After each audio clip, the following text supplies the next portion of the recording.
বন্ধু আমার ক্লাসমেট হিন্দু অথবা অফিস কলিগ হিন্দু, সে আমাকে নিয়ে গেছে পূজা দেখতে। এটা মুসলমানের জন্য কোনোভাবে যাওয়া জায়েজ হবে না।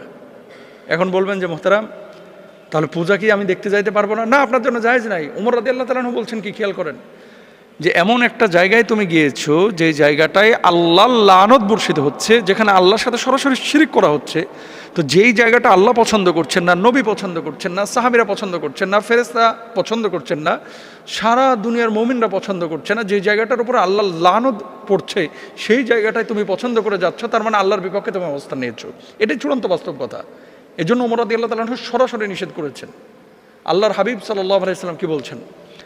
মান তাশাব্বাহা বিকওমিন ফাহুয়া মিনহুম, যে জাতির সাদৃশ্য অবলম্বন করলো সে সেই জাতির অন্তর্ভুক্ত হয়ে গেল। এখন আপনি যদি তাদের এই কাজগুলো কর্মকাণ্ডগুলোকে পছন্দ করে থাকেন, তাহলে যেন আপনি তাদেরই অনুসরণ করছেন।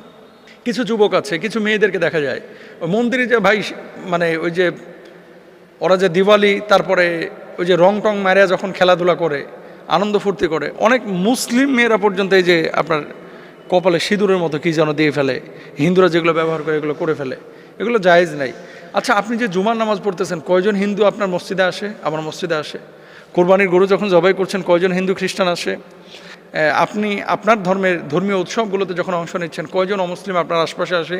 ঈদগাহে আসে? মসজিদে আসে? নাই। শবে বরাতে, শবে কদরে আসে? নাই। তো আপনি কেন যাচ্ছেন? আসলে বলার উদ্দেশ্য হচ্ছে এই যে আমরা বলে থাকি একটা কথা, যে ধর্ম যার যা উৎসব সবার, এ মিথ্যা কথা, ডাহা মিথ্যা কথা। এর চাইতে চূড়ান্ত মিথ্যা কথা আর নাই।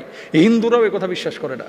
হিন্দুরাও কি বলে যে ধর্ম যার যার, উৎসব তার তার। আর এটা তো আমরা চূড়ান্তভাবে ধ্রুব সত্য অনেক আগে থেকে বলছি, ধর্ম যার যার, উৎসব তার তার। আল্লাহ তাআলা আমাদের সবাইকে বোঝার তৌফিক দান।